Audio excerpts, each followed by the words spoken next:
ဗုဒ္ဓဆိုတဲ့စကားလုံးကဘာပြောတာတုံးလို့ဆိုရင်တိတူဆိုတဲ့အဓိပ္ပာယ်ကိုပြောတာဗုဇ္ဇတိတိဗုဒ္ဓောဆိုတဲ့ definition ပေါ့ဖွင့်ဆိုထားတဲ့စကားလုံးကတိတယ်တိတူဆိုတဲ့အဓိပ္ပာယ်ဘာတွေကိုတိတာတော့ဆိုလောကမှာတိเสียမှန်သမျှကိုတိတယ်တိเสียဆိုတာအမှန်တမ်းများတယ်ဘုန်းကြီးတို့တိတာတထွာတပိုက်တောင်မရှိဘူးတိเสียတွေကအများကြီးမတိတာနဲ့တိเสียတိတာတွေကိုတွက်ကြည့်လိုက်မယ်ဆိုရင်မတိတာတွေကများပြီးတော့တိတာလေးကနည်းနည်းလေးပဲလက်တဆုပ်စာလေးလောက်ပဲကိုတိတယ်ကိုမတိတာတွေအများကြီးအဲ့တော့မြတ်စွာဘုရားကိုဗုဒ္ဓလို့ခေါ်တာဟာ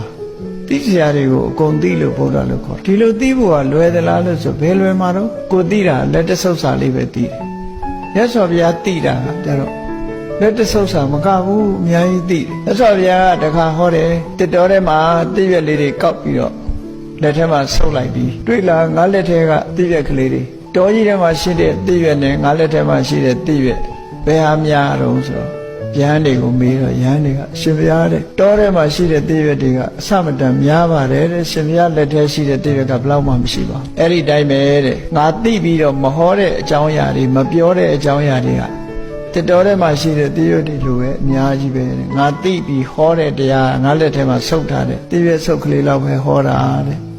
ဗုဒ္ဓဆိုတဲ့စကားလုံးကဘာပြောတာတုံးလို့ဆိုရင်တိတူဆိုတဲ့အဓိပ္ပာယ်ကိုပြောတာဗုဇ္ဇတိတိဗုဒ္ဓောဆိုတဲ့ definition ပေါ့ဖွင့်ဆိုထားတဲ့စကားလုံးကတိတယ်တိတူဆိုတဲ့အဓိပ္ပာယ်ဘာတွေကိုတိတာတော့ဆိုလောကမှာတိเสียမှန်သမျှကိုတိတယ်တိเสียဆိုတာအမှန်တမ်းများတယ်ဘုန်းကြီးတို့တိတာတထွာတပိုက်တောင်မရှိဘူးတိเสียတွေကအများကြီးမတိတာနဲ့တိเสียတိတာတွေကိုတွက်ကြည့်လိုက်မယ်ဆိုရင်မတိတာတွေကများပြီးတော့တိတာလေးကနည်းနည်းလေးပဲလက်တဆုပ်စာလေးလောက်ပဲကိုတိတယ်ကိုမတိတာတွေအများကြီးအဲ့တော့မြတ်စွာဘုရားကိုဗုဒ္ဓလို့ခေါ်တာဟာတိစရာတွေကိုအကုန်သိလို့ဗုဒ္ဓလို့ခေါ်ဒီလိုသိဖို့ကလွယ်သလားလို့ဆိုဘယ်လွယ်မှာတော့ကိုသိတာလက်တဆုပ်စာလေးပဲသိတယ်မြတ်စွာဘုရားသိတာကကြတော့